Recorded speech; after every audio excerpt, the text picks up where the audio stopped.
Hola, ¿cómo les va? Bienvenidos. Soy Guillermo Jeremía y vamos ahora, en esta media hora que sigue, a ocuparnos en estas entrevistas de Telediario Televisión de un asunto que forma parte de la soberanía de nuestro país. La seguridad de la Argentina está en riesgo cuando en la geopolítica nuestro país parece sometido a las lógicas que imponen otras naciones más que a la voluntad propia.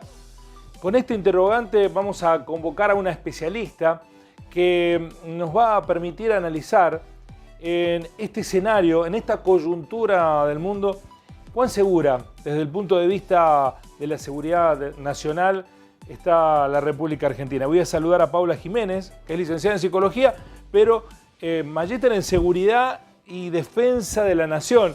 ¿Cómo se mixturan ambas especialidades? Paula, gracias por aceptar la entrevista. Hola Guillermo, buenas tardes, buenos días para todos y todas. Bueno, sí, es una combinación extraña, pero cuando en ficción, la verdad que visto desde la guerra, la psicología es un instrumento más que importante en términos de una forma de construir hegemonía sin violencia, ¿no? Entonces ahí vamos encontrando las relaciones entre la geopolítica y la psicología, que son muchas. Bueno, se me ocurre, Paula, comenzar por pensarnos si en términos de seguridad lo que nos da tranquilidad es ser fuertes, o si la discusión respecto de la seguridad de un país pasa por otros caminos, por otros aspectos de la construcción de una patria. Sí, totalmente. Creo que fundamentalmente seguridad y soberanía son dos conceptos que por ahí se asocian mucho al tema de la seguridad y la soberanía alimentaria, pero creo que aplica en general a la discusión general de la situación de un país. Y a la hora de pensar en seguridad, lo primero que tenemos que pensar, o por lo menos desde la perspectiva, de donde yo leo la política o los intereses políticos, es del conjunto de los argentinos y las argentinas, ¿no? Poder pensar fundamentalmente en el plato de comida, en la vestimenta, en el acceso a la vivienda, en la garantía de que las políticas de gobierno que se llevan adelante tengan como prioridad que la población argentina pueda fundamentalmente alimentarse, trabajar, acceder al trabajo digno, acceder a la vivienda, y eso obviamente que se contrapone con otros proyectos que tienen como prioridad la seguridad de sus propios gobiernos, de otros países, en los cuales claramente hay un interés que tiene que ver con apropiarse de la riqueza que se produce en nuestro país sin dejar ningún saldo positivo, sino prácticamente un saqueo, ¿no? Estos actores financieros que conocemos, estos sectores corporativos a los que se vincula, por ejemplo, el FMI, ¿no? Para ir entrando un poco en tema, no tienen para nada como prioridad el bienestar de la población, sino que vienen a traer los dólares con promesas de crecimiento, imponiendo determinados indicadores a través de los cuales ellos cierran su negocio junto con los sectores privados y después se la llevan y dejan acá situaciones como las que ya hemos vivido, porque no es nada nuevo para los argentinos y las argentinas lo que hace el FMI cuando llega a imponerse en las políticas de gobierno de los países. Paula, es decir, que usted propone para analizar como concepto de seguridad de una nación no si las fronteras están cuidadas o cuánto armamento bélico tenemos, sino tener un país desarrollado con gente que no tiene desigualdades tan profundas. ¿Eso es más garantía de seguridad que tener armamento bélico? Sí, claramente. Coexiste todo, pero la seguridad es un concepto muchísimo más amplio que solamente la cuestión bélica o de policía, ¿no? Que por ahí se asocia mucho. La seguridad involucra el bienestar de los ciudadanos y las ciudadanas, y me parece que ahí es donde está la columna vertebral, desde donde pensarnos a la hora de empezar a discutir este tema, porque si no, ¿qué se le opone a la seguridad? La inseguridad, ¿no? Y aparecen estos relatos que tanto se escuchan en la televisión respecto de la inseguridad, que en realidad ese relato de inseguridad tiene que ver con la estigmatización de la pobreza, ¿no? Donde aparece el pequeño delincuente, el ratero, digamos, que no es más que un pobre que quedó en la marginalidad con escasas condiciones para insertarse en el mundo laboral, por ejemplo, y que queda absolutamente estigmatizado y se le deposita el concepto de que estamos inseguros culpa de esos pobres muchachos y muchachas marginados, ¿no? Y sin embargo, nadie discute. Un cordobés me decía siempre, me gustaba mucho el concepto que decía, nunca te sientes inseguro cuando entras a un banco. Y sin embargo, los banqueros son los más ladrones de todos, ¿no?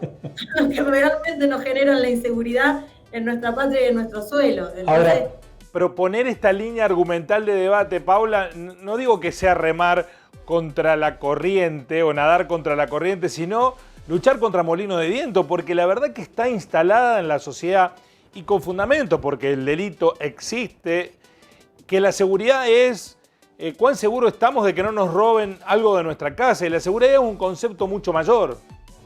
sí, claramente. De hecho, nos enfrentamos a un relato hegemónico, ¿no? Porque cuando logran que nos enfrentemos entre pobres, porque al fin y al cabo es eso, ninguno de nosotros y nosotras está por ser millonario ni nada por el estilo, entonces generan ese enfrentamiento y no permiten mirar que en realidad estos actores corporativos, estas empresas transnacionales, estos organismos supranacionales se organizan de una manera sistemática y muy profesional desde hace muchos años con mecanismos financieros muy complejos que nadie entiende, pero que después impactan sobre nuestro bolsillo, empeorar nuestras condiciones de vida. Entonces, cuando escuchamos deuda, cuando escuchamos reestructuración, no sé si puedo decirlo de esta manera, pero es porque nos están cagando. No, sí, lo puede decir claramente porque se entiende. Y en esa lógica, ¿por qué contrapone Patria versus Fondo Monetario Internacional? ¿El FMI pone en riesgo nuestra seguridad? Mira, Patria o FMI creo que fue una consigna muy acertada para este momento, donde este gobierno peronista viene a reestructurar o viene a hacerse cargo de una deuda millonaria que asumió el macrismo, pero en la cual tampoco podemos subordinarnos solamente por echarle la culpa a que el gobierno de Macri nos endeudó, ¿no? También hay decisiones de gobierno y decisiones soberanas en las cuales es fundamental poder entender a qué nos estamos enfrentando, ¿no? Entonces, en un momento de tanta confusión donde se dijeron tantas cosas, creo que la consigna de Patria o FMI permitió organizar qué es lo que estamos discutiendo, ¿no? Tenemos a ese organismo que vino a tener protagonismo en nuestro país durante el gobierno macrista, ¿no? Se van armando los alineamientos de actores, como me gusta clasificarlos a mí, donde todas las empresas privadas y los particulares privados y los bancos comerciales salieron muy beneficiados con ese endeudamiento, y enfrente tenemos un país que vio destruido su aparato productivo, donde hubo una desindustrialización enorme, donde se va tratando de a poco de reactivar la economía, pero aparece en medio de, además de la pandemia, esta negociación que genera condicionamientos. Entonces, a la hora de ordenarnos incluso hacia adentro del bloque peronista, es decir, ¿qué es lo que vamos a discutir? Discutamos la patria primero, pongamos como prioridad el trabajo, la industria, la producción, el acceso a la alimentación. Esa tiene que ser nuestra prioridad. Y todo lo que va por fuera de eso, bueno, se puede personificar en el FMI, pero son un conjunto de actores con un proyecto político muy claro que lo hicieron. Yo acá tenía anotado el concepto de valorización financiera, ¿no? Esto es decir, hay un proceso de apropiación de la riqueza que hacen los sectores corporativos, que no es la primera vez que lo hacen.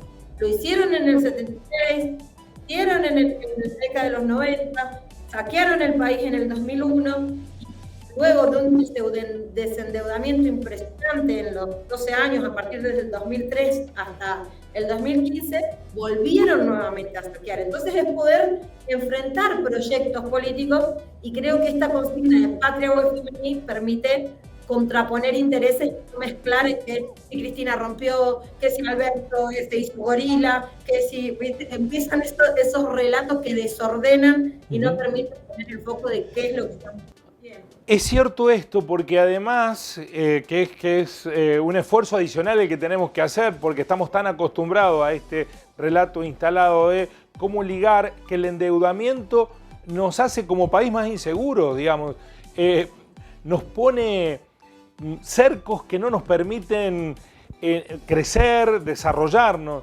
Pero también es cierto que se nos impone un discurso, escuchaba a la titular del Fondo Monetario Internacional advirtiendo a Argentina respecto de los índices inflacionarios, siendo que el acuerdo con el Fondo Monetario Internacional, lo dicen todos los economistas, es básicamente inflacionario. Es decir, los propios que nos instalan condiciones después reniegan ellos críticamente de esas condiciones y nos hacen responsables a nosotros. Esas lógicas parecen muy difícil de romper. Yo creo que son lógicas perversas de alguna manera, ¿no? Porque vos decís, nos hablan de la inflación los formadores de precios. O sea, si realmente el nivel de especulación y de enriquecimiento que tuvieron, por ejemplo, los sectores de la alimentación durante la pandemia, fueron ganancias exponenciales. Fueron los remarcadores de precios durante todo este tiempo y los grandes especuladores nada más y nada menos que de la comida. Entonces, a mí se me viene, creo que Cristina lo dijo cuando estaba en campaña, todavía en el Frente de Todos, en las elecciones que se dieron el año pasado, ella dijo esto de la importancia de igualar salario y jubilación a tarifas y precios, ¿no? Y que eso no pasara por encima. Esa es la prioridad. Si nuestros salarios están, si la Argentina está con un 50% de índice de pobreza, si los argentinos y las argentinas no están pudiendo comer, ya las vacaciones que en algún momento tuvimos ya no son inaccesibles. Estamos prácticamente viviendo quienes tienen tarjetas de crédito con las cuotas hasta acá. Los que no tienen que ir a pedir la olla de comida a la olla popular, al barrio, para poder alimentarse. Entonces, esa es la gran preocupación, ¿no? Ahí es donde está. ¿No? Porque la inflación se usa mucho como un eje antinómico donde está el gobierno, pero en realidad los responsables de la inflación nuevamente son los sectores privados. Entonces, decir, nuestro salario y el trabajo digno y el plato de comida, esa tiene que ser la prioridad y poder mirar sobre la base de eso quiénes son los que no están aportando en un momento tan crítico como el que vive el mundo, donde estamos post pandemia, estamos en el medio de una guerra que ha tomado escala global y sobre todo nosotros en Argentina que somos productores de aceite de girasol y de commodities que determinan el precio porque Ucrania también lo es, entonces también nos determinan, es decir, y siempre la especulación termina siendo la que ordena. En un momento donde podríamos estar considerándolo como de oportunidad, aparecen los especuladores a remarcar precios, aparecen a poner condicionamientos, aparece la titular del FMI a decirnos cómo tenemos que vivir y gobernar. Entonces nos vuelve a pasar lo mismo, ¿no? Quedamos subordinados bajo estos intereses corporativos y el pueblo bien grasa. Déjeme que me transforme en fiscal, porque hay un amplio sector de la sociedad, Paula, que adhiere al concepto de endeudarse, de volver al mundo, de ir al Fondo Monetario Internacional, una porción no menor, muy significativa, que incluso no percibe lo comprometido que queda un país cuando se endeuda tanto. ¿Cómo se les hace entender o cómo se puede ejemplificar que la seguridad individual y colectiva depende de cuán condicionados estemos por esa deuda? ¿Cómo lo hace? Mirá, yo creo que incluso en un país como el nuestro, tomar deuda en algún momento puede ser una opción para crecer. Si la prioridad está en el crecimiento y estamos ajustados porque hay sequía y aparece la posibilidad de endeudarse para crecer, bueno, hasta ahí vamos, ¿no? Porque vamos a invertir, vamos a crecer, va a mejorar la producción, vamos a industrializar, la materia prima va a tener agregado valor en origen. Si está en ese plano, hasta ahí llego a comprender. que una gran cantidad de la población pueda entender el endeudamiento como un instrumento de crecimiento. Ahora, en estas condiciones, en las que un puñado de banqueros, esos 44.000 millones de dólares que entraron en la Argentina, el Banco Central fueron a los bancos comerciales, y de los bancos comerciales esos dólares fueron comprados por particulares que se los fugaron al exterior. O sea, si no sos de los que compró los dólares y se los fugó, o no sos de los que tienen un negocio vinculado al mundo financiero, porque acá pierden hasta los tojeros, o sea, en este modelo financiero pierde todo el mundo. Entonces, si no estás en ese grupo de intereses, defender el endeudamiento para que haya un saqueo del país tiene una falta de conciencia cívica, le faltaron las clases de formación ética y ciudadana, evidentemente, no entendieron, no estudiaron la Constitución, el concepto de soberanía, lo que representa realmente defender el interés común, que es el interés nacional. Eso está claro, licenciada, pero ¿cómo hace para que esa descripción de lo que nos sucedió se relacione con somos un país más inseguro? Por eso. Yo creo que ese es un trabajo político, es un trabajo intelectual, académico, es un trabajo militante, es un trabajo de sembrar conciencia, porque es cierto que eso es muy común que suceda y que se repita, porque tenemos una matriz de medios hegemónicos que permanentemente nos están taladrando un relato que nos quieren hacer parecer como general el interés particular de unos pocos, ¿no? Entonces, en este mundo donde mucha gente tiene incorporada ese interés de decir, de creer que son ricos de Miami y en realidad viven en el Alberdi, capaz allá en Río Cuarto, ¿no? Digo, es un trabajo político y militante de quienes estudiamos, de quienes nos formamos, de quienes trabajan y tienen esta conciencia, los sindicatos, los trabajadores y trabajadoras, las mujeres organizadas. Hay un núcleos de reflexión y de práctica política desde donde se construye un relato y una práctica contrahegemónica, ¿no? De practicar esta conciencia. Obviamente que no es en la escuela secundaria, en las clases de educación cívica, donde uno adquiere la conciencia de que nos están cagando, ¿no? Sino que eso más bien proviene de la práctica política y del trabajo político que podamos hacer para reflexionar sobre estas verdades que puestas arriba de la mesa parecen tan obvias, pero que después, cuando empieza a circular en el mundo de la opinión pública, se confunde y aparece gente que no es adinerada repitiendo cosas como si lo fuera, ¿no? Defendiendo el interés corporativo, el interés privado, el interés de los ricos, para decirlo así sencillamente, ¿no? Nos quieren débiles, es decir, con menos condiciones de seguridad para manejarnos, digo, es parte de la lógica del capital internacional. Sí, yo creo que el que veo que lo estás enfocando bien en relación al tema de la seguridad, es la seguridad de ellos, esa, ¿no? Y acá me pongo un poquito en psicóloga. Dentro de las cosas que estuve estudiando para relacionar la psicología con la geopolítica, el diseño de las operaciones de propaganda y contrapropaganda, las operaciones psicológicas que montan los medios hegemónicos para influir en el estado de ánimo, son parte de la columna vertebral de la guerra de quinta generación, que es en la que vivimos hoy en día, ¿no? Nosotros teníamos en su momento la guerra de infantería, donde se enfrentaban soldados, era la guerra de primera generación, la guerra de segunda generación era la artillería pesada con los tanques y las tanquetas, después empezaron las guerras a distancia, después empezó la guerra por la opinión pública, ¿no? La guerra de cuarta generación, que tiene que ver con el control del comportamiento, y esta de quinta generación, que es multidimensional, es biológica, es financiera, es cultural, es psicológica. Entonces se monta un aparato ideológico, una serie de acciones de propaganda y contrapropaganda que están todo el tiempo taladrando y que apuestan a construir la seguridad de ellos, ¿no? De quien monta esas operaciones. Entonces la pregunta es, cuáles son las acciones que nos llevan a construir la seguridad nuestra, la seguridad de los comunes, la seguridad del vecino, del que tenés al lado, del que trabaja con vos, de lo que solo podemos trabajar para vivir, que no tenemos otra opción, ¿no? Es decir, no tenemos un yate en Miami, ni un avión privado, ni tarjetas de crédito ilimitadas, ni fortunas, ni joyas, no, somos gente común. Entonces, ¿cómo encontramos la seguridad en el interés común? Sí, en este escenario de guerra de quinta generación, somos un país vulnerable.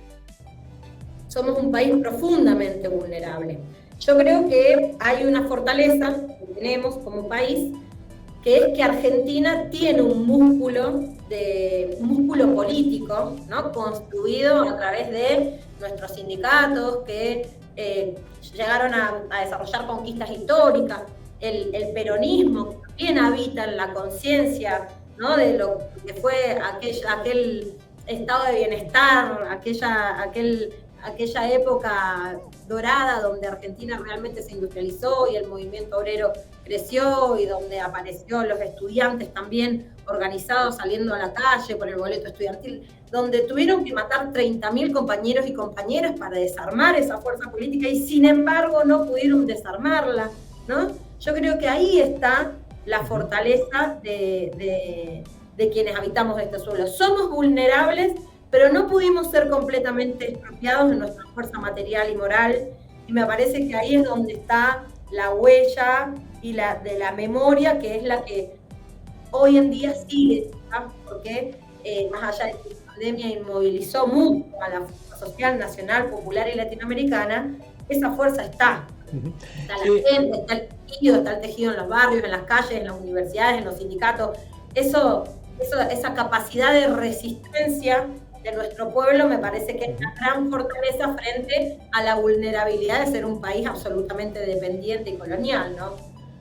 Yo cometí la torpeza, licenciada, de interrumpirla porque estaba por decir cuáles son las acciones que tenemos que llevar adelante como argentinos para sentirnos más seguros. Quiero revisitar ese concepto, si es posible. Mirá, yo creo, cada vez estoy más convencida, ¿no? De que hay un concepto que desarrolla Perón, que creo que lo hemos dejado olvidado entre tantos otros que han circulado por ahí, que es el de comunidad organizada, ¿no?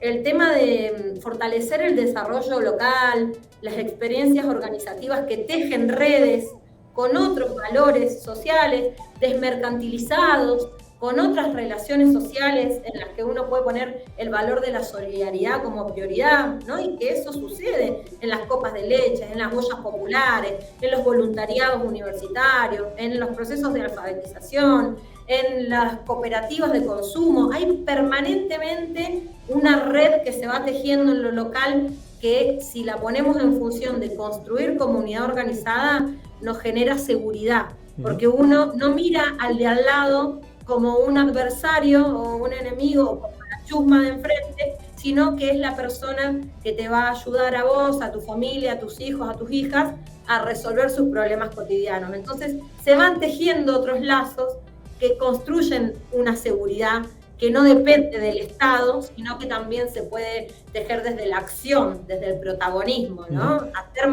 más participativa la democracia. Ahora, viendo los recursos bélicos que tiene el enemigo, contraponer a esa fuerza esta posibilidad que usted plantea, ¿no es un poco plantear el David contra Goliat? Y lo que pasa que sí, la fortaleza que tenemos ahí es que somos el 99%. Y eso ya te lo pongo a escala mundial. Y si lo ponemos en Argentina, somos la mayoría. Y eso es un proceso que tiene que venir de la mano de entenderlo, de organizarlo. Nuestro camino es el más difícil porque significa liberarnos de las cadenas de la opresión, de tener que estar condenados a tener un salario indigno, y si es que tenemos un salario de por vida para vivir una vida indigna. Entonces, yo creo que ahí es donde está la fortaleza. Somos el 99%.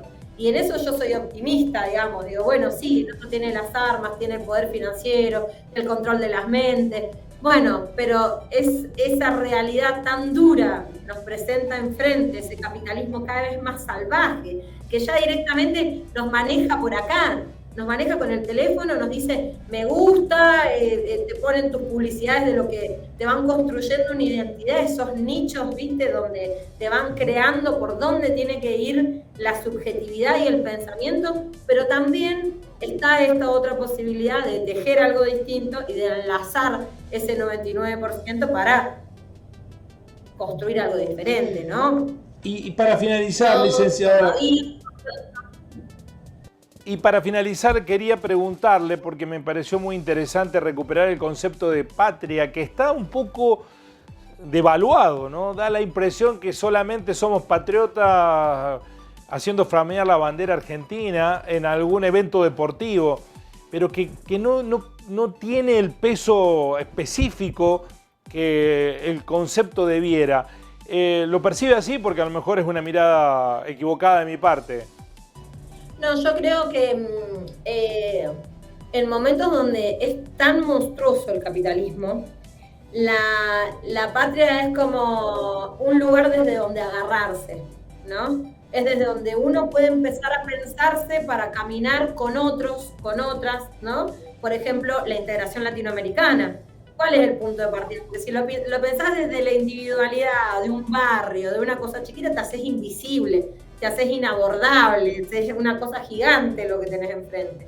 Creo que el concepto de patria nos permite dimensionar que somos una fuerza que podemos articularnos, que el Estado es un instrumento, que ese instrumento lo pueden utilizar en favor de los beneficios de los intereses corporativos o podemos utilizarlo en favor de los intereses de la mayoría. En Argentina hemos tenido gobiernos en los que se ha gobernado para las mayorías y las condiciones de vida de los argentinos y las argentinas ha mejorado.